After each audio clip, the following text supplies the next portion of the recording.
Bonjour à tous et à toutes et merci d'être là pour cette matinée d'échange et de réflexion autour du Pakistan. Elle sera animée par Maître Ardavan Amir Aslani, que je remercie d'avoir répondu à notre invitation. Alors pourquoi avoir choisi ce thème? Ceux qui sont parmi vous les plus assidus le savent. Nous essayons d'identifier des thèmes qui sont susceptibles d'avoir un impact sur notre avenir et qui sont totalement méconnus dans notre pays ou insuffisamment connus. Et c'est bien évidemment le cas du Pakistan. Faites le test autour de vous, interrogez sur le Pakistan vos concitoyens, pas ceux qui sont dans la salle évidemment parce que ce sont tous des personnes éclairées, mais vous serez affligés des réponses qu'on vous donnera. C'est un pays qui apparemment n'apparaît pas sur les radars de nos concitoyens. Et pourtant, c'est un pays très important, pas tant par sa surface, 800 000 km², c'est une fois et demie la France, c'est déjà pas mal, mais surtout par sa population, 200 millions d'habitants, ça le classe au 5e niveau mondial, avec un taux de croissance très important, un taux de fécondité qui est de 3,6 enfants par femme, et qui pourrait le porter à 400 millions d'habitants dans les années 2050-2060. Donc déjà, sur ce plan-là, c'est un pays important. Mais c'est aussi un pays qui est situé dans une région stratégique et assez agitée, coincée entre l'Iran d'un côté et le Pakistan de l'autre. C'est une république islamiste, majorité sunnite, et qui est soupçonnée par beaucoup de pays dans le monde d'être un peu un foyer d'agitation ou assez indulgent, disons, à l'égard d'un certain nombre de mouvements terroristes. Tout ça, ça fait déjà beaucoup. Mais en plus, il est voisin, bien sûr, de l'Inde, ça tout le monde le sait, avec lequel il entretient depuis 1947 des relations très compliquées, parfois violentes. Ça a été le cas à 3 reprises depuis 1947. Et il y a régulièrement des escarmouches assez violentes, notamment à propos du Cachemire. Bon, c'est une région de plus pour savoir ce qui se passe là-bas. De surcroît, eh bien, l'Inde et le Pakistan sont 2 des 9 puissances nucléaires mondiales, donc on sent très bien qu'un conflit éventuel pourrait facilement dégénérer. Et l'Inde et le Pakistan, en dehors des raisons historiques de conflit, ont d'autres raisons d'avoir des animosités, de nourrir des animosités réciproques, notamment le Pakistan est souvent inquiet de la situation des musulmans en Inde. Et puis, par ailleurs, l'Inde détient un peu le robinet de l'alimentation en eau du Pakistan. Donc, vous voyez, beaucoup de sources de conflits potentiels entre des pays qui ont l'habitude de s'affronter et qui disposent des moyens de le faire d'une manière très, très violente. Donc, pour ça, nous avons cherché un intervenant qui connaisse bien tous ces problèmes. Nous avons découvert donc M. Ardavan Amir Aslani. C'est vraiment la personne idoine. Il est avocat, essayiste, et il a publié récemment un ouvrage qui est sur votre table, qui s'appelle « Le Pakistan héritier de l'Empire moghol ». Mais il a également publié beaucoup d'autres ouvrages sur cette région au sens large. Je les cite: « De la Perse à l'Iran »,« L'Arabie saoudite de l'influence à la décadence »,« Comment faire des affaires avec l'Iran »,« L'âge d'or de la diplomatie algérienne »,« Iran, États-Unis, les amis de demain »,« Juifs et Perses, Iran et Israël ». En tant qu'avocat, il conseille beaucoup de grandes entreprises internationales intéressées par ces régions et conseille également des États. Il a été auditionné par des commissions parlementaires, y compris françaises, et des commissions militaires. Donc il maîtrise très très bien l'ensemble des dimensions de ce problème. Il intervient également dans un certain nombre de conflits internationaux sur le plan juridique. Maître, vous avez maintenant la parole. Merci, Monsieur le Président, pour cette présentation. Monsieur le Ministre, Excellences, Messieurs les officiers généraux, Mesdames et Messieurs, je vous remercie de vous présenter ici en nombre, malgré les intempéries, pour écouter ce sujet qui, comme l'a rappelé le Président Seyss, n'intéresse pas grand monde. S'il y a un sujet aujourd'hui qui passe totalement inaperçu, s'il y a un sujet aujourd'hui qui traduit en fait une méconnaissance totale de la part de nos concitoyens, en général, les Européens tout particulièrement, c'est le Pakistan. On sait à peu près qu'il y a un pays qui s'appelle le Pakistan, qui est quelque part en Asie. On a du mal à le situer. On sait que plus ou moins c'est un pays musulman. On entend parler des conflits avec l'Inde, de temps en temps quelques avions indiens abattus, de temps en temps quelques attentats terroristes à Mumbai, Bombay et Delhi, que l'on attribue à des mouvements soi-disant soutenus par le Pakistan. On entend parler de la pauvreté et du nucléaire. Mais on ne sait pas très bien ce que ce pays et les implications que le devenir du Pakistan dans le temps et dans l'espace vont avoir sur nos vies. Et pourtant, la réalité est que tout ce qui nous touche en France, tout ce qui est important pour nous en France, regarde aussi le Pakistan, et le Pakistan peut avoir un impact. On dit qu'en France, les deux joyaux de la couronne que le général nous a laissés sont représentés par notre force de dissuasion nucléaire et également notre siège permanent au Conseil de sécurité. Les conflits aujourd'hui auxquels la France est opposée trouvent également, pour partie, soit en plan domestique, soit en plan international, leur origine dans l'islam. Le Pakistan est le deuxième pays musulman après l'Indonésie. Le Pakistan est une puissance nucléaire.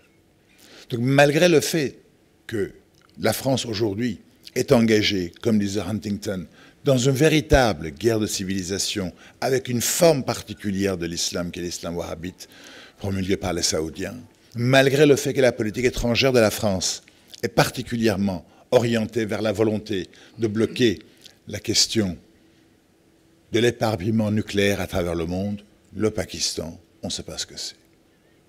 À la rigueur, de temps en temps, quand il y a quelques affaires, style celle qui a touché l'ancien Premier ministre Balladur qui sort, on entend parler du nom du Pakistan, mais ça s'arrête là.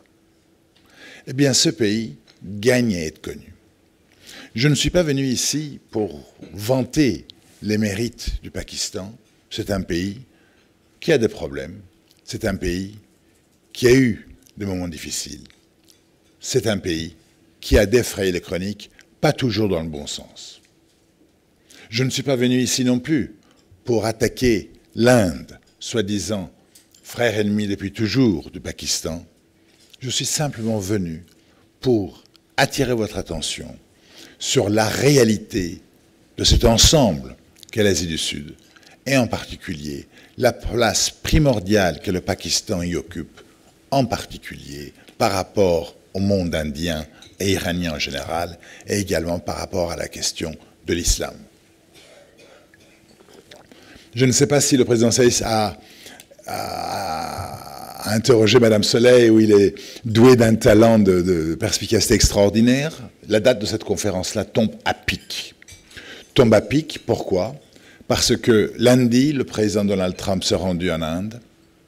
À cette occasion-là, on a pu constater les deux choses fondamentales qui marquent en fait le problème du Pakistan, la propagande indienne et également le problème du conflit islamo-hindou que Mohammed Ali Jinnah, fondateur du Pakistan,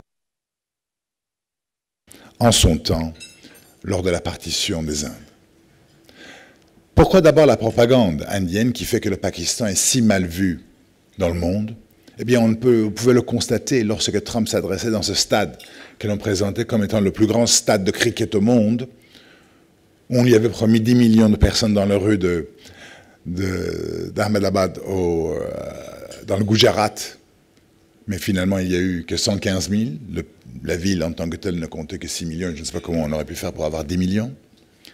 Mais on avait construit un mur pour cacher les bidonvilles de l'autre côté du stade. Eh bien, l'Inde est très forte pour la propagande. C'est d'ailleurs cette force de l'Inde qui fait que le Pakistan est si mal perçu aujourd'hui. L'autre aspect des choses, c'est ce qui s'est passé dans les rues, que les médias indiens n'ont pas totalement couvert. C'était le conflit qui secoue ce pays depuis quelques mois déjà, à cause d'un texte de loi que le gouvernement de Modi, qui est un gouvernement populiste ultranationaliste, a fait passer, qui en fait impose en particulier sur la population musulmane de l'Inde un devoir de preuve quant à sa nationalité. Pays de plus d'1 milliard d'habitants, tous les Indiens ne disposent pas de pièce d'identité forcément. Eh bien, l'Inde a demandé, parmi toutes les minorités de ce pays, que les musulmans, et seuls les musulmans, soient obligés de justifier leur présence et leur nationalité indienne afin de pouvoir disposer de la nationalité de ce pays. Eh bien là, à un moment où les hindous et les musulmans se battaient dans les rues et les musulmans étaient pourchassés dans les rues de Delhi, d'Hyderabad et d'ailleurs, je me suis souvenu de Jinnah. Jinnah qu'on a oublié, un avocat indien à l'époque de l'Inde non divisée, barrister anglais, on disait l'homme le plus élégant de l'Asie du Sud.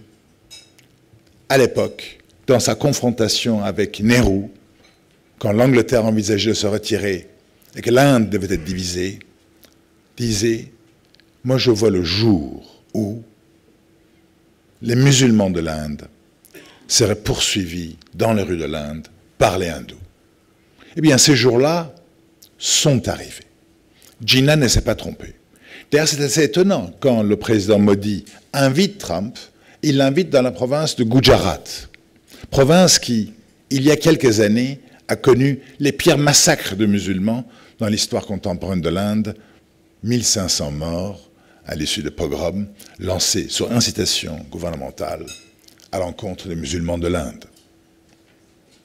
Le président Modi, aujourd'hui, que l'on présente comme étant un champ de la liberté et de la démocratie, était interdit de séjour aux États-Unis pour incitation à la haine de 2005 jusqu'à ce qu'il soit, il y a quelques années, élu Premier ministre de l'Inde.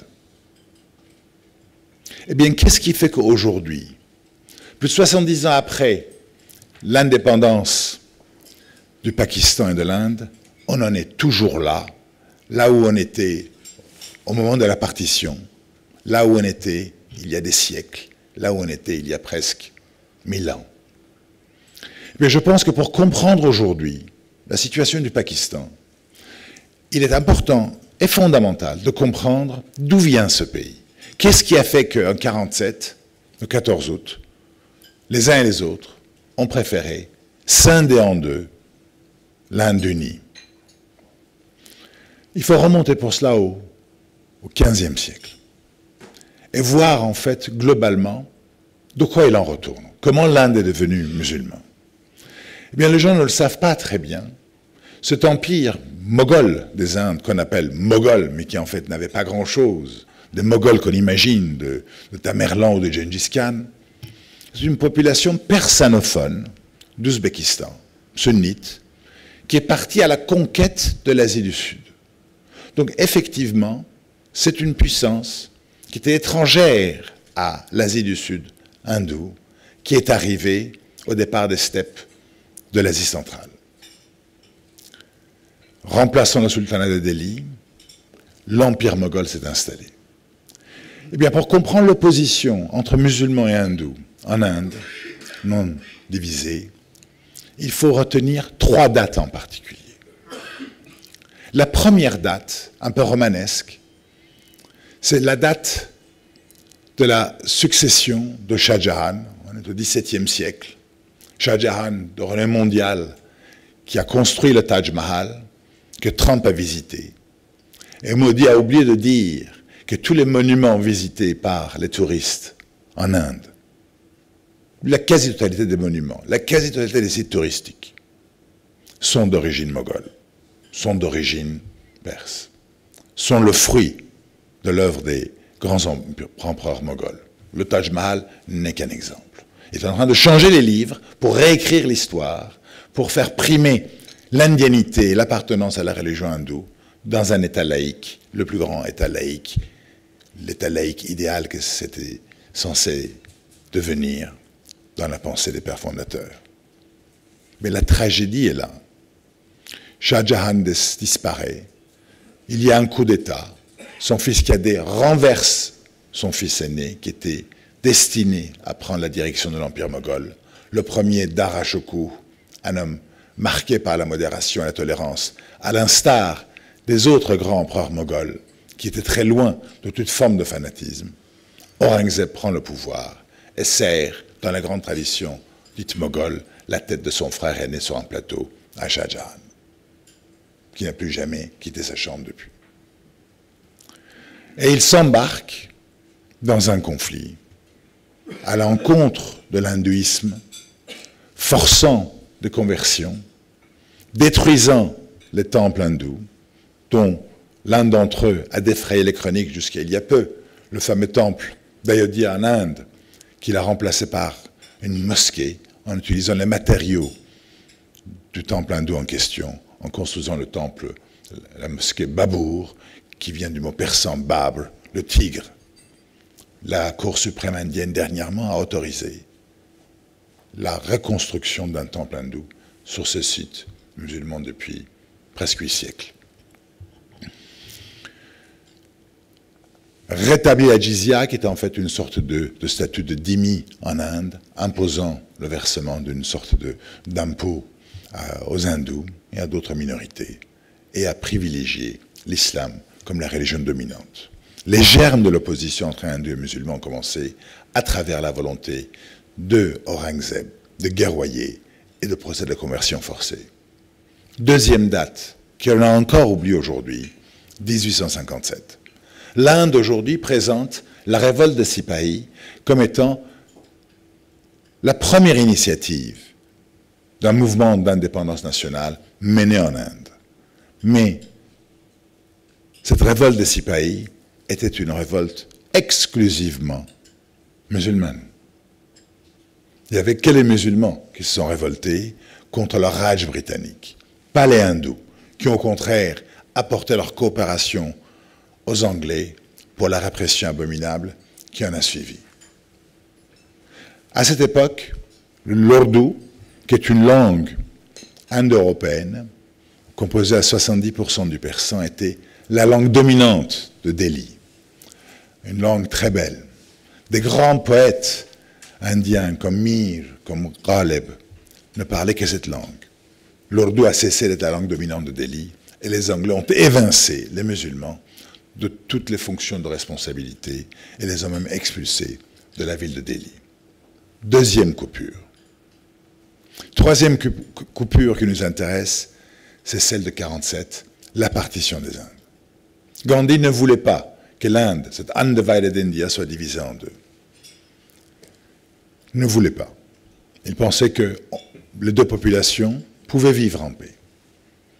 Jinnah pense le contraire. L'avenir semble lui avoir donné raison. Il faut savoir que même si le Pakistan aujourd'hui représente une population de 200 millions d'habitants, il y a 20 millions de plus de musulmans en Inde que la population totale pakistanaise. Donc techniquement, le deuxième plus grand pays musulman en nombre de musulmans en son sein, après l'Indonésie, c'est l'Inde et non pas le Pakistan.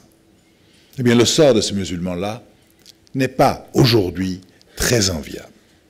La constitution indienne, qui est la constitution la plus ancienne au monde dans sa portée laïque, a été balayée par le Premier ministre actuel, qui est en train de privilégier systématiquement l'hindouisme et l'hindouité au détriment de toutes les autres religions minoritaires, en particulier l'islam.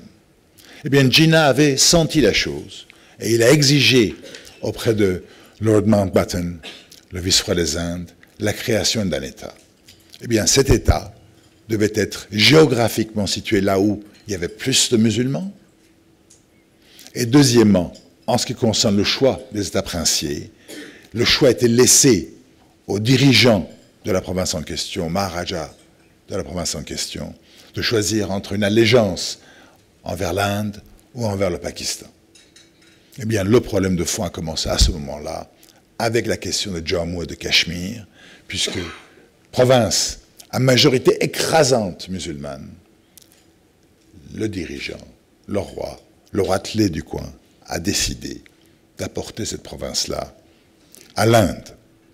Premier conflit, 48, première guerre, aujourd'hui le Cachemire, depuis cette date-là, est toujours divisé 50-50 entre les deux. En 1947, quand l'indépendance a eu lieu, l'humanité a connu le plus grand mouvement migratoire forcé de son histoire. C'était le mouvement des hindous du Pakistan vers l'Inde et de musulmans vers le Pakistan. 1,5 million de morts en l'espace de quelques jours. Ça a marqué les esprits, encore aujourd'hui. Il n'y a pas une famille des Mouadjirs, on les appelle les émigrés du Pakistan, les musulmans de l'Inde qui ont émigré au Pakistan, qui n'a pas le souvenir d'un aïeux, d'un ancêtre, d'un membre de sa famille, tué pendant ce conflit. Donc l'Inde, aujourd'hui, est partie dans l'hindouisme excessif que Jinnah avait envisagé et qui justifiait quelque part la création du Pakistan. Pakistan qui, à l'époque, n'était pas une république islamique. Le Pakistan de Jinnah était un Pakistan où l'islam, dans sa version la plus tolérante, existait. C'était l'islam des mausolées, l'islam des soufis. La République islamique du Pakistan est un fait nouveau, très contemporain, qui date de la fin des années 70, avec en particulier le général Zia-ul-Haq, un des premiers putschistes de l'armée qui a pris le pouvoir, qui l'a introduit. Le Pakistan devait également devenir un État laïque, juste servir de havre de paix, de stabilité et de sécurité pour les musulmans de l'Inde non divisée, pour les musulmans tout court. Imaginez que vous êtes un général pakistanais, imaginez que vous êtes Imran Khan, le Premier ministre actuel, et que vous vous considérez comme l'héritier de l'empire moghol des Indes, l'héritier de Shah Jahan et d'Aurangzeb, et que pour regarder la gloire de vos ancêtres, la gloire de la légitimité du passé, il vous faut regarder à l'est, au-delà de vos frontières, et contempler la tombe de Babur, de Humayun, en territoire indien, qui aujourd'hui cherche à effacer le passé historique. Parce que l'Inde moghole est principalement en territoire indien. Bien sûr, il y a un fort rouge à Lahore. Bien sûr, le Pendjab a connu des moments glorieux d'un point de vue culturel et autres. Mais aujourd'hui, la gloire passée est principalement en territoire indien. C'est comme si, nous, en France, on voulait contempler la gloire de l'histoire de France et que Versailles est en territoire allemand, la Tour Eiffel en Belgique, et que chez nous, héritier de l'histoire, il n'y a rien. Le Pakistan aujourd'hui connaît d'autres problèmes. Le problème de fond de ce pays, c'est l'islam. Parce que le Pakistan, depuis les années 70, est en train de trouver dans l'islam une identité nationale. L'islam est devenu aujourd'hui un facteur identitaire dans ce pays. Un peu comme dans nos banlieues parisiennes, quand on interroge les uns et les autres, Français issus de l'immigration, on leur demande quelles sont vos origines, je suis musulman. Le musulman de l'identité, eh bien le Pakistan a développé, du fait justement de cette histoire, du fait justement de ce passé, une identité nationale qui est devenue musulmane. D'où le rajout de la mention islamique dans le dénommé officiel du pays, qui est devenu aujourd'hui la République islamique du Pakistan. Pour comprendre encore le conflit entre l'Inde et le Pakistan, il faut regarder le nom du Pakistan. Le Stan, c'est la province, d'après la tradition persane, mais vous avez au moins le P de Pakistan, le K, le Pendjab et le Cachemire. Dans l'identité même du Pakistan, vous avez le Cachemire qui, dans leur esprit, est occupé. Le 5 août dernier, l'Inde, malgré sa constitution, malgré l'accord initial de l'indépendance sanctionné par les Nations Unies, a décidé de révoquer le statut spécial de Jammu et de Cachemire et de le mettre directement sous contrôle indien. À date d'aujourd'hui, vous avez 1 million de forces de sécurité, de militaires et autres gendarmes hindous qui occupent le Cachemire indien. 1 million. La province est totalement coupée des autres parties du monde.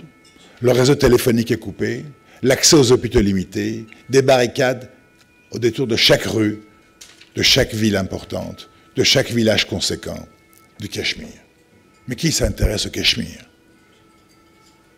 Qui s'intéresse au nombre de morts que connaît ce pays? J'en parlais avec le président Seyss tout à l'heure, on parle du coronavirus, il y a eu un mort en France. Eh bien, au Cachemire, depuis 1947, il y a des centaines de milliers de morts. Le problème est de taille, parce que le Pakistan, parce qu'il n'est pas signé à un traité international de non-prolifération, au même titre que l'Inde, est une puissance nucléaire. Mais ce conflit du Cachemire, qui intéresse personne, et encore moins les pays musulmans, je reviendrai, est prisonnier de ce conflit, prisonnier de son passé, est prisonnier aujourd'hui de son devoir moral, tel que Jinnah l'a conçu, de récupérer le Cachemire, ou en tout cas faire en sorte à ce que le Cachemire puisse sortir de la domination indienne pour permettre à sa majorité musulmane de vivre dignement. Prisonnier de son passé, prisonnier de sa puissance nucléaire, prisonnier dans le temps et dans l'espace, puisque le pays n'arrive pas, à cause de ce conflit permanent qu'il domine, à s'affranchir du poids du passé pour se permettre de regarder vers l'avenir. Un pays qui aujourd'hui a un produit national brut de 300 milliards d'euros mériterait d'en avoir un chiffre 10 fois plus important. Parce que le Pakistan d'aujourd'hui, je l'ai visité à plusieurs reprises. C'est un pays qui est très jeune, comme tous les pays émergents, mais jeune et aussi éduqué. Quelques-unes des plus grandes facultés en Asie existent au Pakistan que l'on ne connaît pas, la faculté de l'OMS par exemple. Alors, Pakistan aujourd'hui, qui est prisonnier du fait de son identité islamique et qui est aujourd'hui kidnappé de par sa dépendance financière par l'Arabie saoudite. À l'occasion de l'organisation de la coopération islamique dernièrement, le Premier ministre du Pakistan, Imran Khan, a demandé à ce que la question du Cachemire, qui regarde le monde musulman après tout, au premier chef, soit placée à l'ordre du jour de la conférence. L'Arabie saoudite a refusé. Pire que ça, 2 mois après le renversement du statut particulier du Cachemire par l'Inde, Modi a été reçu en grande pompe à Riyad. Il voulait même se rendre à Kuala Lumpur, sur invitation du président, du Premier ministre Mohamed Mahathir, aujourd'hui démissionnaire depuis 3 jours, pour mettre à l'ordre du jour la question du Cachemire, au sein d'une conférence qui regroupait les 23 pays arabes, plus les autres pays, on parle d'une 40aine de pays, la population musulmane est majoritaire. L'Arabie saoudite a insisté, moyennant un chantage financier, qu'elle n'y s'y rende pas, et il n'a pas pu s'y rendre. Parce qu'il faut comprendre que le devenir du Pakistan est aujourd'hui prisonnier, non seulement de par le passé par rapport à l'Inde, non seulement à cause du conflit au Cachemire, mais également à cause de la dépendance financière vis-à-vis de l'Arabie saoudite, qui est en train de changer l'islam de ce pays. On a oublié que le Pakistan de Jinnah était un Pakistan où les hôtesses de l'air de la Pakistan International Airlines étaient les plus élégantes au monde, où le port de foulard n'était pas obligatoire, où Jinnah lui-même était un chiite duodécimain comme les Iraniens. Personne n'avait rien à dire ou à redire. Sauf que derrière, il y a eu la question de la mosquée rouge. On avait des extrémistes irrédentistes qui se sont cloîtrés dans une mosquée, qui ont procédé à des massacres, qui ont attaqué des campements militaires en tuant des enfants dans les écoles. L'image du Pakistan aujourd'hui, c'est l'image d'un islam sunnite, salafiste, parce que c'est cette dépendance par rapport à la diplomatie du portefeuille de l'Arabie saoudite qui a fait qu'ils n'avaient pas d'autre choix. Le poids du passé, le poids du conflit présent avec le Cachemire et la dépendance financière ont eu gain de cause sur l'identité nationale pakistanaise. Et Dieu sait que ce territoire que le Pakistan couvre, même si l'État est souverain depuis uniquement 1947, le territoire est extraordinairement ancien, berceau de la civilisation asiatique, berceau du bouddhisme. Eh bien, c'est intéressant de remarquer que seuls, de tous les pays arabo-musulmans, 3 pays ont apporté leur concours au Pakistan du fait de la question du Cachemire. La Turquie, qui est aujourd'hui celle d'Erdogan, celle des frères musulmans, en conflit avec l'Arabie saoudite qui s'est autoproclamée chef de la communauté musulmane. Donc vous avez deux thèses, les frères musulmans, une organisation hiérarchisée paramaçonnique incarnée par Erdogan, et vous avez le salafisme wahhabite des Saoudiens, que l'on connaît, qui s'oppose aujourd'hui pour la domination du monde musulman. Mais il y a une troisième voie. Les trois pays qui ont apporté leur concours ont été marqués du doigt par les Saoudiens, pour les raisons que l'on connaît. Il suffit de regarder le conflit syrien pour savoir l'opposition qui existe entre Daesh, incarné par des ressortissants saoudiens, et la Turquie. Regardez la question du conflit en Libye, pour voir de quel côté se situent les uns les autres, pour voir qu'aujourd'hui, c'est l'Iran qui a apporté son soutien au Pakistan sur la question du Cachemire, plus la Turquie d'Erdogan, plus l'Irak, qui quelque part représente un peu la diplomatie iranienne. Et ça m'a intrigué parce que ça m'a rappelé l'institution militaire, l'organisation militaire internationale qui existait jusqu'à la révolution iranienne de 1979. Ça s'appelait le CENTO. CENTO, Central Treaty Organization, c'était un groupement militaire, une sorte de l'OTAN du Moyen-Orient de l'Asie, qui en fait regroupait la Turquie, l'Iran, l'Irak et le Pakistan. C'est-à-dire qu'on est revenu aux sources. Le seul pays aujourd'hui qui sont solidaires du Pakistan sur la question du Cachemire, ce sont les pays qui étaient naguère les alliés du Pakistan dans le cadre du CENTO. L'Arabie saoudite n'a même pas appelé l'Inde à mettre à l'arrêt les exactions quotidiennes que le peuple musulman du Cachemire subit tous les jours. Bien entendu, aujourd'hui, on regarde cette entité qu'on a du mal à cerner, qui a besoin du concours de l'Europe. Parce que le Pakistan, c'est juste à côté. Tout à l'heure, j'abordais la question des terminologies avec l'un d'entre vous, et je disais, voilà, quand on regarde l'Orient, du côté français, on regarde le Proche-Orient, parce que la notion de Moyen-Orient est une notion anglaise, Middle East, qui est une notion beaucoup plus importante, qui englobe le Proche-Orient, mais qui englobe également l'Iran et le Pakistan. Et c'est une des conséquences, en fait, du Brexit du côté anglais. Les Anglais, aujourd'hui, on l'a bien vu, avec l'accueil réservé il y a 2 jours au casque blanc de l'opposition syrienne à Idlib, reçu par Boris Johnson. On le voit aujourd'hui sur la question libyenne, où il y a une nouvelle carte anglaise qui est en train de jouer. Eh bien, les Anglais, aujourd'hui, même sur la question pakistanaise, ont pris le devant de la scène. C'est-à-dire que l'Angleterre, que l'on imaginait calquée totalement sur la position de Trump, prend son indépendance. Quand Trump dit non à l'Angleterre pour la question de Huawei, eh bien l'Angleterre y va quand même. Quand Trump vante les mérites de l'Inde au détriment du Pakistan, l'Angleterre, le Royaume-Uni, n'y adhère pas, alors que l'Union européenne est totalement absente.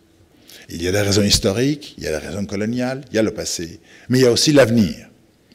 Parce qu'on ne peut pas imaginer une paix durable sur le continent asiatique avec un pays de plus de 200 millions d'habitants qui rencontre des problèmes de développement économique parce que ne pouvant, du fait du conflit perpétuel avec l'Inde et la question du Cachemire, allouer les ressources économiques nécessaires pour son développement, 5% du budget de l'État, 5% du produit national brut consacré au budget militaire, est aujourd'hui aux abois. Aux abois économiquement, aux abois d'un point de vue environnemental, puisque la question de l'eau, qui est le futur conflit de demain, futur grand enjeu géopolitique, est une donne permanente aujourd'hui au Pakistan.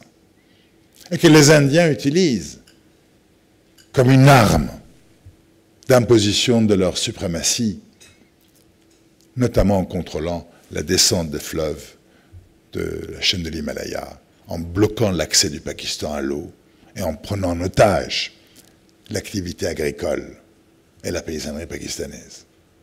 On ne peut pas vivre tranquillement en Europe quand un pays connaît l'instabilité permanente du fait de la question afghane, connaît le conflit permanent du fait de la question cachemiri, connaît à l'intérieur de son pays, notamment dans le Baloutchistan, des troupes systématiques visant à une certaine indépendance, si on ne tient pas par la main ce pays qui est aussi nucléaire. Imaginez le conflit syrien, ça a déversé, le mot n'est pas agréable, 1 200 000 réfugiés. Que se passerait-il si demain il y aurait un réel conflit militaire? Il y en a déjà eu 4, dont l'un a failli devenir nucléaire entre l'Inde et le Pakistan. Que se passerait-il en termes d'instabilité en Europe? Le conflit afghan a engendré un quart des réfugiés qui sont arrivés en Europe les 3 dernières années. L'Afghanistan, c'est juste à côté. D'ailleurs, le Pakistan est géographiquement plus proche de l'Europe que l'Afghanistan. C'est-à-dire que si demain il y a un conflit qui se déclenche, on aurait non pas 1 million, mais 30 millions de réfugiés en route vers l'Europe. Croyez-moi, ils ne vont pas s'attarder sur le chemin en Iran ou en Turquie. En Iran parce que le pays est aux abois économiquement, et en Turquie parce que Erdogan ne le laisse pas. S'il est capable de fermer les frontières d'Idlib et de laisser 1 million de personnes dans moins 5 degrés sur sa frontière, croyez-moi, il sera capable de fermer les yeux sur l'arrivée des réfugiés. C'est ce qui risque d'arriver. Parce que nous sommes en train d'aller vers ce conflit. La raison pour laquelle vous avez eu 3 coups d'État militaires au Pakistan, dont un Premier ministre arrêté, pendu, Premier ministre au demeurant chiite, Bhutto, qui a donné la première femme chef d'État musulmane au monde avec Benazir, sa fille. On est bien loin de l'image de l'islam arriéré quand on parle de l'élite de ce pays. Quand on regarde le Pakistan, obligé de s'armer face à l'Inde qui devient de plus en plus nationaliste, de plus en plus agressif, on va se dire, à quand le prochain conflit? Il y a moins d'1 an, il y a eu un conflit militaire. On l'a oublié. Il y a eu un attentat terroriste en Inde, dans la région du Cachemire. L'Inde a immédiatement pointé le doigt sur le Pakistan, envoyé son aviation sur le Pakistan. Le résultat fut 2 MiG indiens abattus par le Pakistan et les pilotes arrêtés. Le Pakistan voulant immédiatement, si j'ose dire, procéder à une sorte de désescalade, à restituer les pilotes, à restituer les carcasses des avions. Nous, on était quand même au bord d'une guerre véritable, un combat aérien. Les F-18 pakistanais qui abattent des MiG indiens, des pilotes qui meurent, d'autres qui sont éjectés, arrêtés. C'est ça le quotidien entre l'Inde et le Pakistan. Tous les jours, il y a des morts sur la frontière. Au nord-est du Pakistan, ce qu'on appelle les Northern Territories, on a encore aujourd'hui, sur la frontière, l'Himalaya entre l'Inde et le Pakistan, il n'y a pas un jour qui s'y passe sans qu'il y ait un mort. Eh bien, quoi faire pour voir ce pays dans le temps? Les Indiens, quand ils regardent le Pakistan, sont restés bloqués dans la volonté de Gandhi de s'opposer en fait à la division de l'Inde sur cette notion qui s'appelle Akhand India, c'est-à-dire l'Inde unie avec le Pakistan qui est intégré. Chose que les Pakistanais, bien entendu, ne sont pas disposés à accepter. Comment faire pour que ça puisse se pérenniser dans le temps et de l'espace? Eh bien, il y a un besoin d'Europe dans ce conflit, puisque c'est juste dans notre banlieue immédiate. Besoin d'Europe en termes d'investissement, besoin d'encouragement européen pour réduire la dépendance pakistanaise par rapport à l'argent saoudien, qui est de l'argent entaché. Quand on prend de l'argent saoudien, on prend le wahhabisme qui va avec, et qui forcément n'est pas dans l'intérêt des Pakistanais. On l'a bien vu, avec l'ostracisme dont le gouvernement de M. Imran Khan a fait l'objet à la conférence de la coopération islamique. Il y a un besoin d'Europe. Le savoir est là, l'économie potentielle est là. il y a aussi un besoin de médiation européenne. Ça arrive à un mauvais moment pour l'Europe aujourd'hui, où les conflits internationaux se passent sans que l'Europe soit là. L'Europe est une grande économie. L'Europe est un centre de valeur à dimension mondiale. L'Europe est une puissance scientifique, mais l'Europe n'est pas une puissance tout court, puisqu'on a abandonné cet aspect des choses entre les mains des Chinois, des Américains et des Russes. Les Russes qui, avec une économie qui est plus petite que celle de l'Italie, arrivent à se projeter dans le temps et dans l'espace au moins 20 fois la capacité de l'Europe à exister et à agir. À travers, et je m'arrêterai là pour laisser peut-être quelques minutes pour les questions, et là en fait,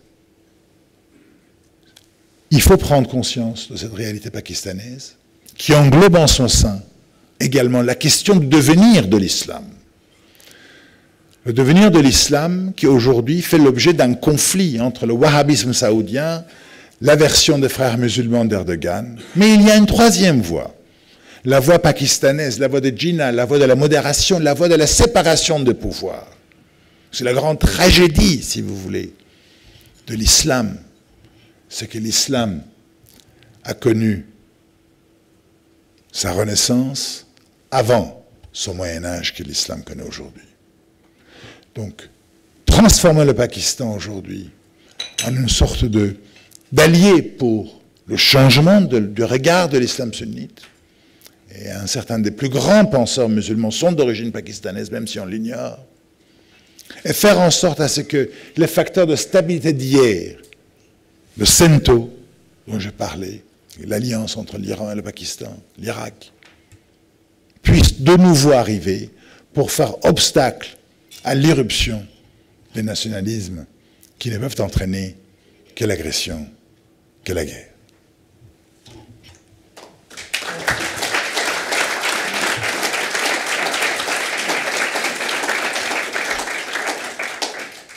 Bien, nous allons maintenant passer aux questions. Je vous rappelle la règle du jeu. Vous levez la main, on va vous passer un micro. Ça y est, je vous ai identifié. Et vous vous présentez, puisque vos questions et votre nom seront enregistrés et feront partie du compte-rendu de la réunion. Alors, le micro à monsieur pour commencer.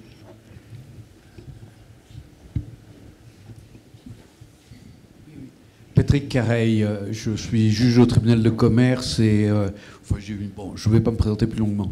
Je suis assez étonné de votre intervention parce que vous faites une grosse omission quand vous parlez des pays qui ont aidé le Pakistan, puisque le plus important d'entre eux pendant une cinquantaine d'années, qui a déversé des dizaines de milliards de dollars, c'est les États-Unis.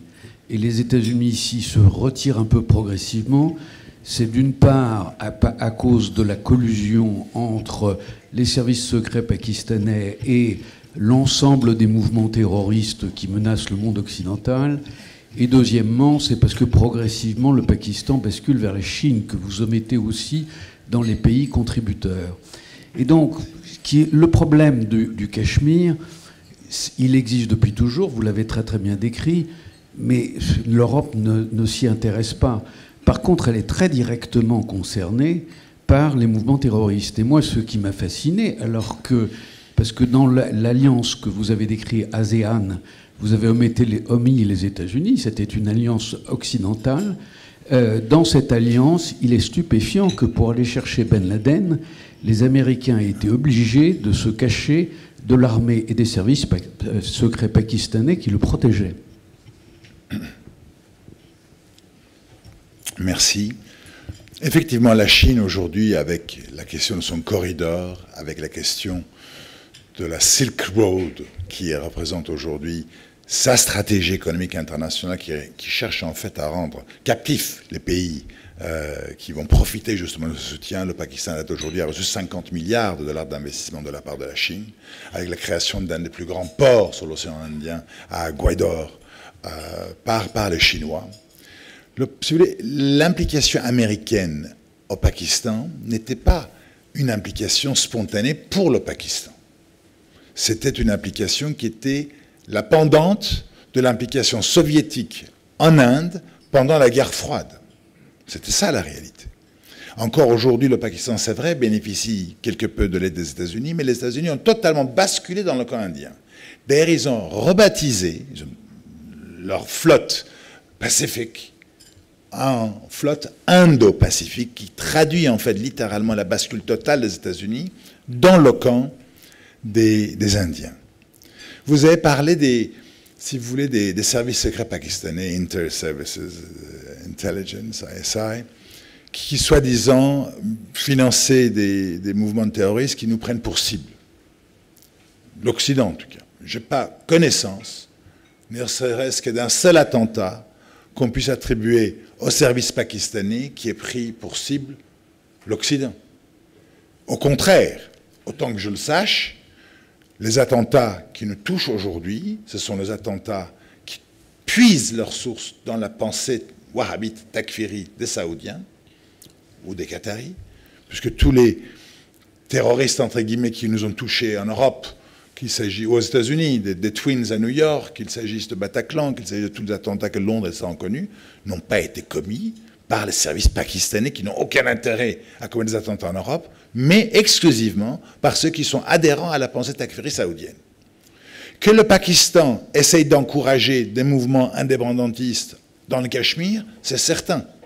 Je me demande même pourquoi est-ce que le Pakistan aurait même honte de le faire. Pourquoi est-ce que le Pakistan serait le seul pays au monde qui n'aurait pas le droit de soutenir les musulmans du Cachemire que le Pakistan considère faisant partie intégrante de son territoire. C'est-à-dire quand vous regardez dans les administrations pakistanaises la carte du Pakistan, il y a aussi le Cachemire, qualifié d'occupé. Donc je pense, si vous voulez, qu'on ne peut pas forcément nier le droit d'autres à agir ou à exister, tout simplement parce qu'on est hostile à leurs idées. Donc le Pakistan aujourd'hui, engagé dans un conflit militaire avec l'Inde, tous les jours, éprouve le besoin de soutenir des mouvements indépendantistes au Cachemire. D'ailleurs, le Pakistan est lui-même plus victime que propagateur d'actes terroristes, puisqu'il y a quasiment tous les jours, vous avez des attentats qui sont opérés dans ce pays. Tous les jours. À l'encontre des écoles militaires, à l'encontre des mosquées, à l'encontre de la minorité hazara, à l'encontre des chrétiens. Donc qu'il y ait eu quelques attentats en Inde, c'est vrai. Probablement avec l'appui du Pakistan, c'est vrai. Mais de là à dire que les services pakistanais prennent pour cible l'Occident, je ne le pense pas. De là à dire que les seuls troubles que connaît l'Inde sont du fait de soutien du Pakistan vis-à-vis de quelques groupes militaires, je ne le pense pas non plus. Oui, Charles Descours, sénateur honoraire. Quand j'étais au Sénat, j'ai présidé le groupe d'amitié France-Pakistan. Donc j'ai été au Pakistan de temps en temps, reçu par les sénateurs pakistanais. Et ce qui nous avait surpris, c'était la diversité de la société pakistanaise. Parce que quand vous étiez à Lahore, on avait l'impression d'une société très occidentalisée. Puis vous alliez à Peshawar, où le gouverneur vous recevait sous sa tente, planté dans le gazon de son palais, et vous disait... Moi, vous savez, je suis Pashtun, comme ceux de l'autre côté de la frontière. Pour lui, la frontière entre l'Afghanistan et le Pakistan était des séquelles de la colonisation. Sans parler du colonel qui commandait le régiment au sommet du col de la Khyber, pas la Khyber passe en bas, mais la Khyber.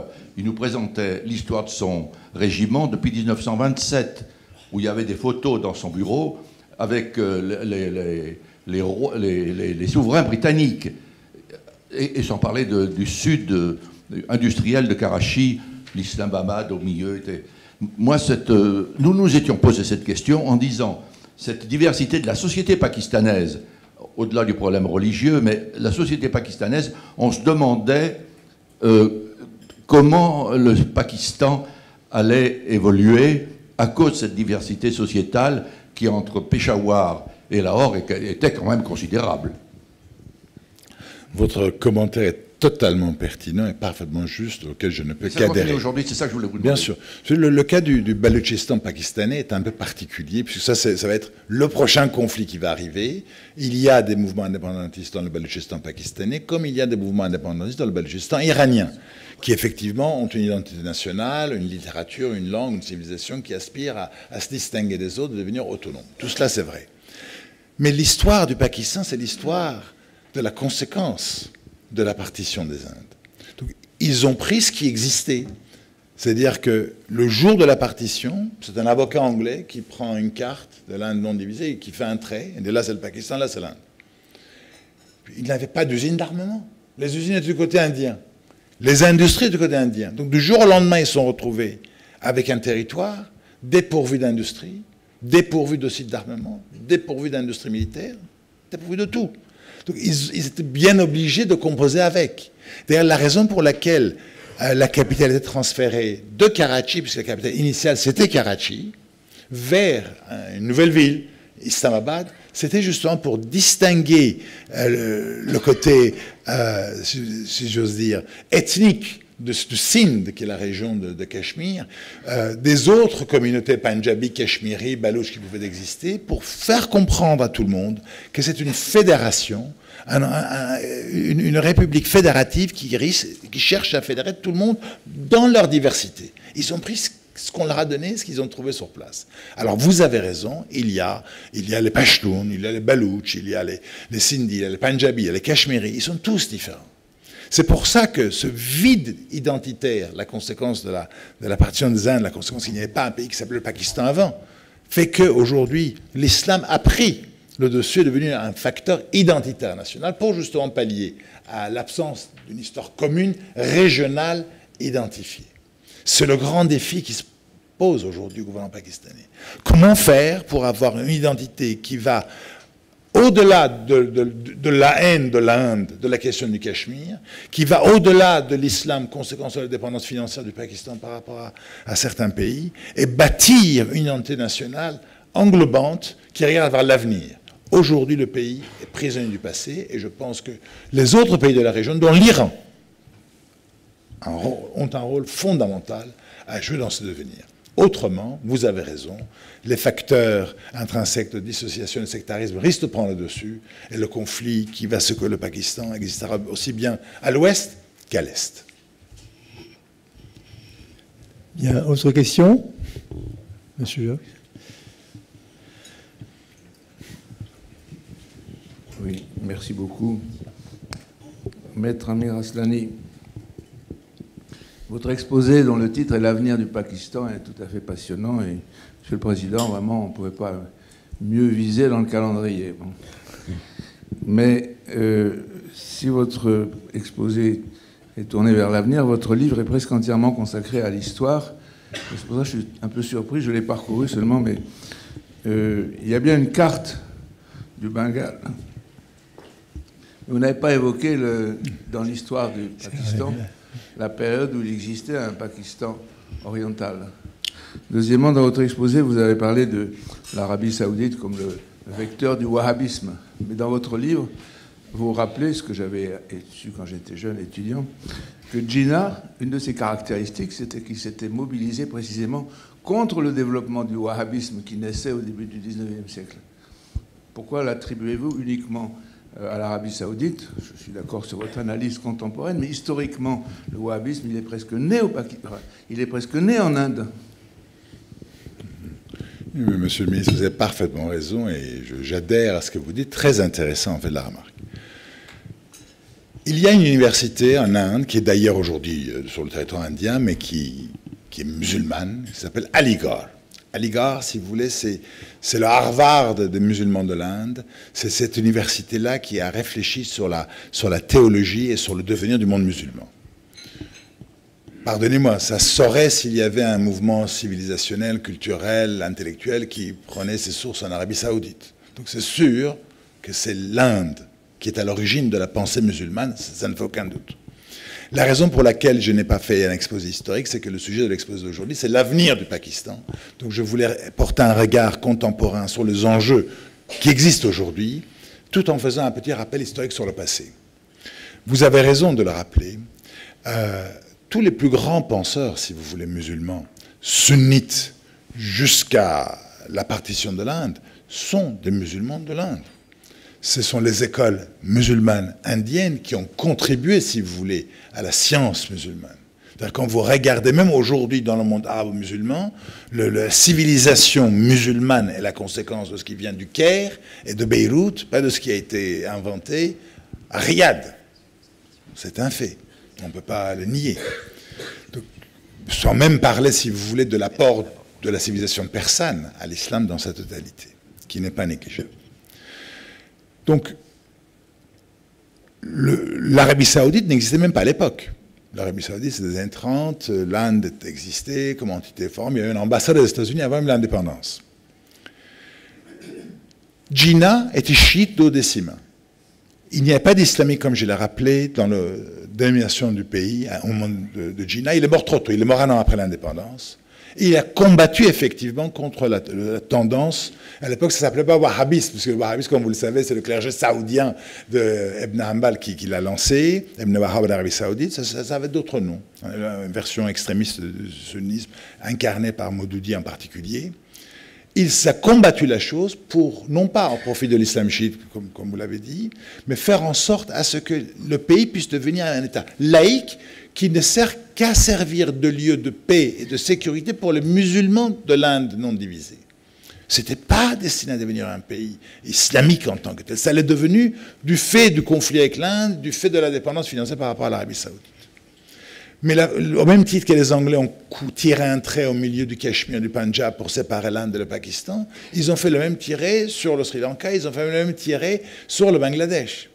Et alors qu'il n'y avait rien de commun, si vous voulez, entre le ourdou parlé dans les rues de Karachi et le bengali parlé dans la partie orientale du Pakistan. D'ailleurs, naturellement, une vingtaine d'années plus tard, trentaine d'années plus tard, cette division a été encouragée et la division a été actée. Le Bangladesh est devenu un État indépendant. Ça s'appelait le Pakistan oriental, comme vous l'avez rappelé. Encouragé par l'Inde, qui a d'ailleurs joué un rôle majeur.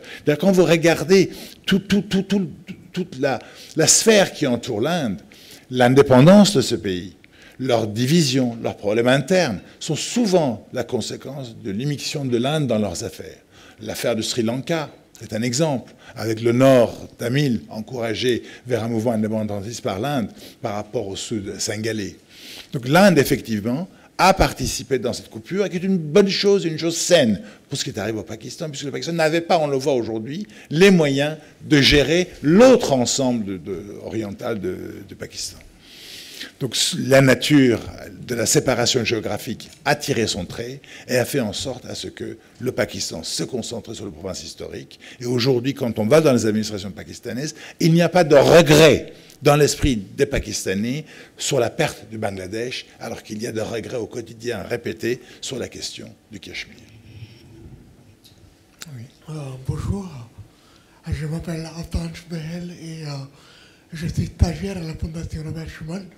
Actuellement, ma question se porte sur le mouvement séparatiste en Balochistan.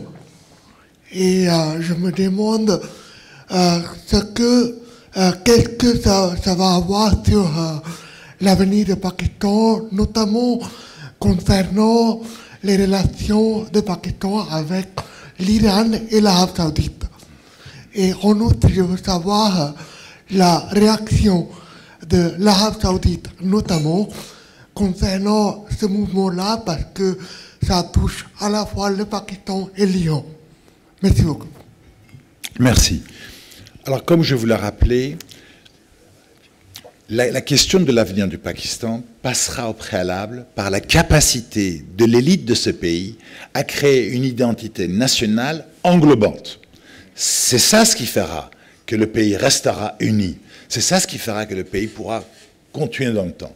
Mais cette identité ne doit pas être uniquement par opposition par rapport à l'Inde, parce qu'on reste prisonnier comme l'Algérie est restée prisonnier. L'histoire de l'Algérie, l'identité algérienne, c'est la guerre pour l'indépendance contre la France. Et ils sont restés bloqués parce qu'ils sont restés bloqués dans le temps avec ça.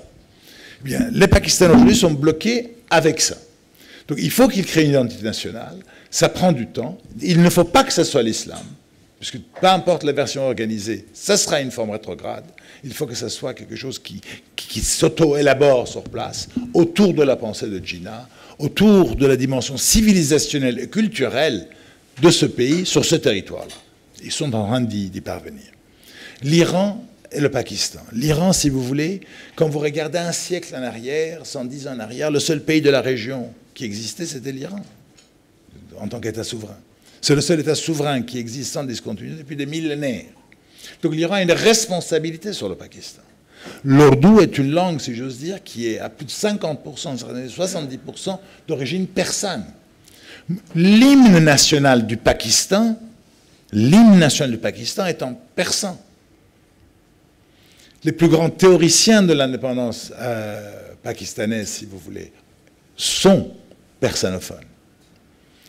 Iqbal, qui était un grand poète, un grand maître de l'ourdou, et puis un des pères théoriciens de l'indépendance pakistanaise, a un divan persan qui est enseigné en Iran.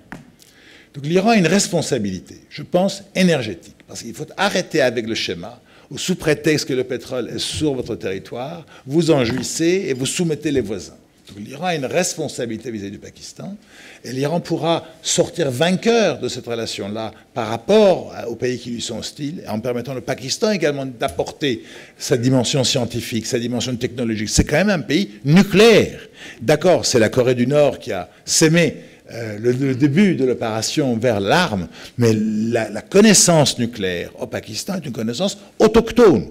Donc c'est un pays qui est peut-être pauvre, mais comme ça l'a rappelé monsieur le sénateur, c'est un pays qui est également très riche par beaucoup d'autres côtés. Vous pouvez aller dans la bonne société de Lahore, vous croyez à Paris, vous avez des ingénieurs, si vous voulez, à Lahore, à Karachi, qui sont du niveau de nos meilleures grandes écoles ici, mais aussi, il y a aussi la pauvreté. Donc l'Iran a un rôle économique à jouer, un rôle civilisationnel à jouer également. Le problème de fond, je pense, c'est l'Arabie Saoudite. Et le problème est devenu de plus en plus d'actualité avec le prince héritier aujourd'hui. Chaque fois qu'il touche à quelque chose, ça se transforme en tragédie. Il n'y a pas une affaire qu'il a traitée qui s'est transformée en quelque chose d'heureuse. Là, hier, avant-hier, ils ont rappelé au pouvoir Khaled Al-Fali, qui était le patron de l'Aramco, pour qu'il prenne la direction d'un nouveau ministère créé pour les investissements, parce qu'il ne savait pas comment faire. La cotation de l'Aramco, il devait mettre sur le marché 5 milliards, son valorisation de 2000 milliards de dollars, c'est un fiasco. Le cours aujourd'hui est inférieur par rapport au cours de l'offre sur le marché. Le blocus du Qatar, c'est un fiasco. La guerre au Yémen qui entraîne 8 millions de personnes à bord de la famine, 2 millions touchés par le choléra, qui continue toujours. Opération qui était censée être une opération décisive, tempête décisive, ça n'a rien donné. Si vous voulez, la question de couper en morceaux Khashoggi dans un consulat n'a pas aidé les choses non plus. L'arrestation des 400 dignitaires au Ritz-Carlton pour leur soutirer de l'argent n'a pas aidé non plus. Donc le Pakistan aujourd'hui, même sur la question de Cachemire, l'Arabie Saoudite sur le Pakistan, sur la question de Cachemire, est devenu un facteur rétrograde de recul. D'ailleurs, les Pakistanais le savent parce que quand l'Arabie Saoudite a demandé à ce que le Pakistan intervienne militairement aux côtés des Saoudiens au Yémen, le Parlement pakistanais a passé un texte de loi et il l'a interdit. Quand ils ont demandé à ce que le Pakistan déploie des troupes dans l'intérêt de la nouvelle armée islamique qu'MBS voulait faire, ils l'ont refusé. Eh bien, aujourd'hui, avec l'hostilité saoudienne sur la question du Cachemire et la volonté d'Islamabad de le mettre au devant de l'agenda, les Pakistanais ont compris de quoi ils le retournaient. Les masques sont tombés. Sauf que pour que le Pakistan puisse en sortir, il faut que l'Iran s'en sorte également. C'est interdépendant. Et tant que l'Iran est bloqué, toute la région est en stand-by. Oui. Henri Kuckerman, Chambre de commerce France-Israël, votre exposé, le titre de votre exposé parle de l'avenir. Et en fait, il y a deux types de chemins qu'on peut suivre. C'est celui d'attirer des entreprises. Et ce que vous avez décrit ne me semble pas hyper tentant pour une entreprise. Et après, au niveau politique, donc la deuxième dimension, les alliés les plus proches, les trois alliés les plus proches du Pakistan ne sont pas non plus des adeptes de la paix des ménages. Donc je me demandais si ce que vous décrivez n'est pas contre-productif en termes d'avenir. Donc vous êtes... Enfin, c'est ça que j'aimerais vous voir développer. Alors, c'est vrai que le Pakistan est loin d'avoir l'image de la start-up nation qu'a Israël. Très loin. Mais on est, comme je l'ai dit, prisonnier de son passé. C'est un pays de 200 millions d'habitants, sans ressources naturelles, avec le problème de l'eau, sorti de nulle part en 1947, en conflit militaire avec 4 guerres contre l'Inde. On ne peut pas dire que le pays aujourd'hui est idéalement situé pour pouvoir avancer. sans diaspora, de manière à pouvoir lancer l'économie du pays, sans présence des groupes d'amitié sur des capitales étrangères pouvant encourager les uns et les autres à apporter un soutien financier. Le Pakistan aujourd'hui est seul. Alors, la question effectivement de la Turquie, de l'Iran mérite d'être traitée. On est toujours le méchant de quelqu'un.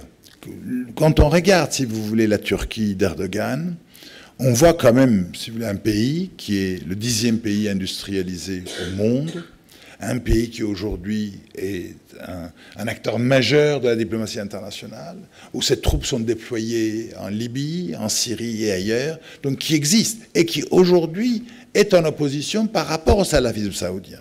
Si vous voulez, moi je suis quelqu'un qui est profondément hostile, aussi bien au salafisme wahhabite que aux frères musulmans. C'est un peu bonnet blanc, blanc bonnet, mais il y a quand même des différences. Dans un cas, on peut à peu près discuter, au moins on peut s'asseoir, dans l'autre, on ne peut même pas discuter. C'est comme on me disait, entre Assad et Daesh, est-ce qu'on peut choisir? Je dis, bien sûr qu'entre un régime totalitaire, aussi abominable soit-il, mais au moins on ne pourchasse pas les chrétiens dans la rue, on ne vend pas la prostitution des Yazidis, ou on ne coupe pas la tête aux Druzes, je préfère ce pouvoir-là par rapport à Daesh, je ne m'en cache pas.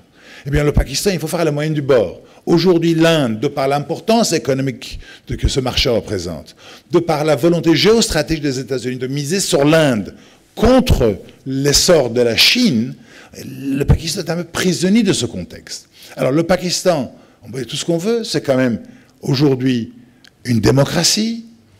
C'est vrai qu'Imran Khan a été soutenu par l'armée, mais les Pakistanais ont voté pour lui. Il a un visage très agréable dans les grandes chancelleries internationales. C'est un champion de cricket mondialement connu, marié à la fille de Jimmy Goldsmith. Il essaye de faire de son mieux pour attirer des investissements étrangers. Mais le Pakistan n'a pas les armes dont certains pays peuvent avoir.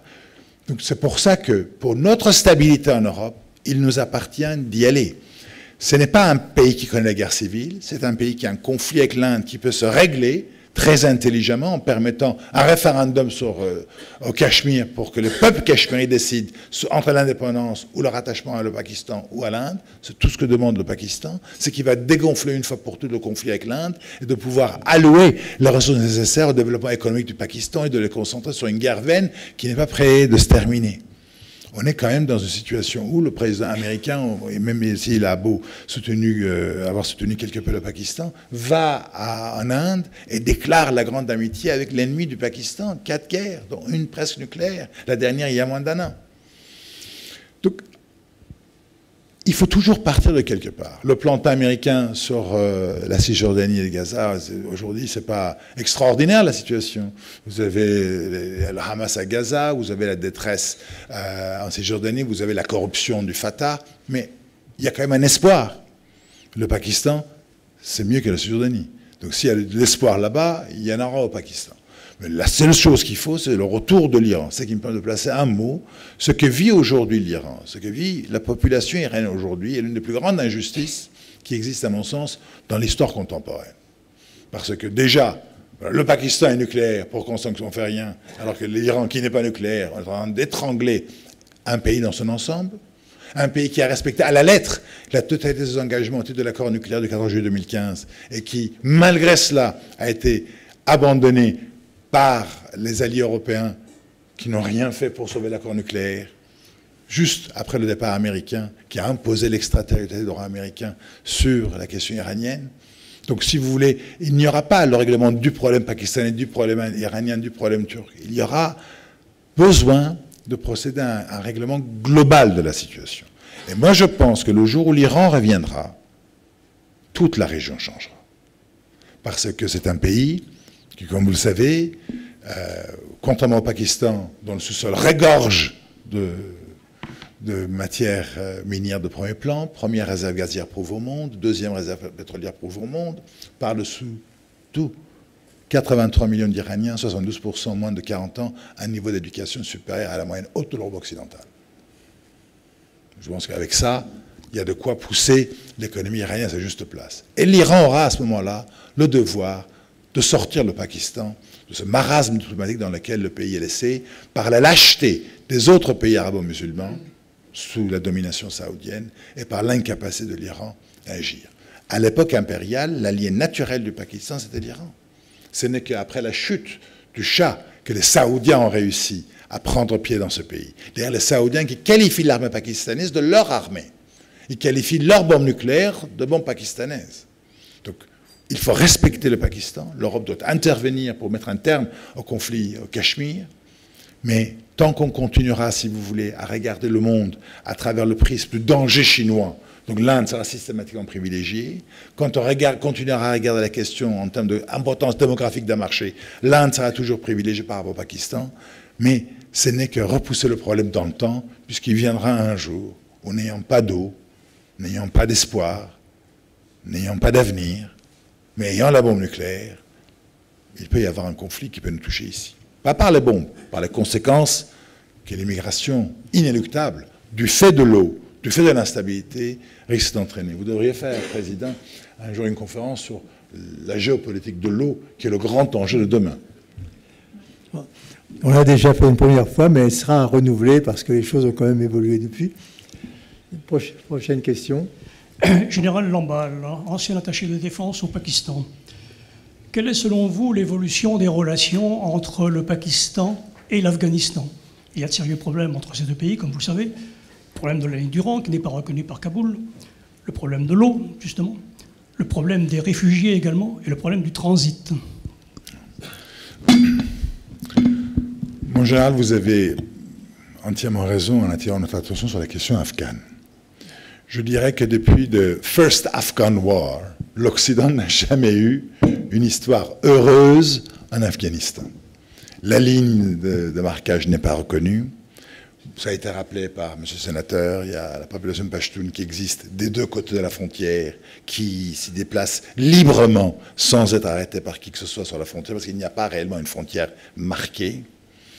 La question de l'eau, et puis la raison fondamentale, si vous voulez, c'est que l'Afghanistan est devenu aujourd'hui un pion, un enjeu dans le conflit que s'opposent l'Inde et le Pakistan pour la domination régionale. Regardez, les Chinois créent la base de Gwaidor, qui est la plus grande base militaire en dehors de la Chine qu'ils ont, même s'ils ne veulent pas bien le reconnaître, un grand port qu'ils ont créé. Les Indiens vont en Iran pour créer du côté iranien, sur l'océan Indien, Chabahar, pour faire le contrepoids. L'Afghanistan ici est pris en otage dans ce conflit, puisque les Indiens essayent de désenclaver le Pakistan, de l'Afghanistan, pour réduire la dépendance de l'Afghanistan sur le Pakistan en termes d'acheminement de biens et denrées. Et les Pakistanais essayent de bloquer l'Afghanistan pour que ça reste, si j'ose dire, un giron entre leurs mains, de manière à pouvoir encercler l'Inde. Parce qu'aujourd'hui, l'Inde aussi, si on se place à New Delhi et qu'on regarde le monde qui nous entoure, il y a un phénomène d'encerclement. Vous avez le Pakistan à gauche, vous avez l'Afghanistan islamiste avec les talibans qui vont arriver au pouvoir. Je rappelle qu'après presque 20 ans de guerre, après 100 milliards d'investis et dépensés dans ce pays, les Américains vont se retirer en remettant les clés du gouvernement aux talibans. C'est ce qui est en train d'arriver, c'est quand même extraordinaire. La Chine au nord, avec un conflit territorial propre qui existe entre la Chine et l'Inde, globalement, l'Afghanistan est un peu prisonnier de tout ça. En plus, il y a, comme vous le savez, la question de la terre rare. Aujourd'hui, nos smartphones, nos iPhones fonctionnent avec la terre rare qui est importée de Chine, qui est le pays qui représente aujourd'hui plus de 70% des mines prouvées, avérées, actées en matière de terre rare. L'autre pays, qui est le concurrent de la Chine en termes de ressources de terre rare, c'est l'Afghanistan, qu'on ne connaît pas en fait, mais c'est le plus grand gisement, devant même la Chine, sur tout ce qui est terre rare. Ce qui explique entre autres l'intérêt des uns et des autres pour ce pays. Et vous avez également la Russie de Poutine, et on le voit à travers le conflit en général qui existe en Syrie, à travers leur volonté de garder leur base militaire à Tartous, à côté de la Taquillée, garder leur accès aux mers chaudes.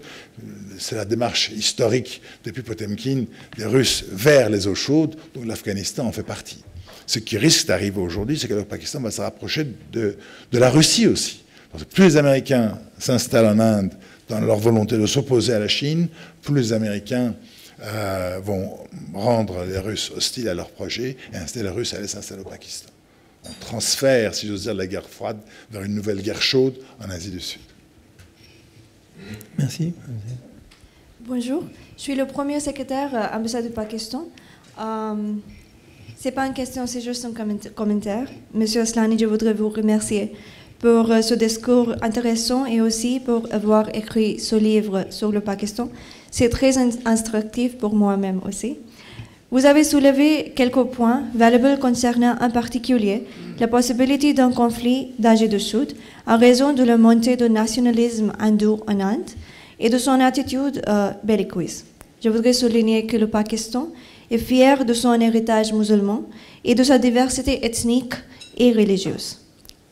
Je pense qu'il est simpliste un peu d'ignorer la situation régionale qui est le résultat de la géopolitique régionale et des conflits des dernières décennies. Le Pakistan d'aujourd'hui est le Pakistan de Jinnah, tolérant, moderne et modéré. La nation du Pakistan a énormément souffert. On savait que les gens ici à l'Ouest peut-être ne prisent pas correctement nos sacrifices et nos souffrances. Mais nous souhaitons également la paix et la stabilité au Pakistan et dans ses environs. Je suis d'accord que l'Europe ne peut ignorer cette possibilité d'un conflit, principalement à cause des politiques d'origine ultranationaliste en Inde qui suppriment les minorités et menacent ses voisins. Je vous remercie encore une fois. Merci.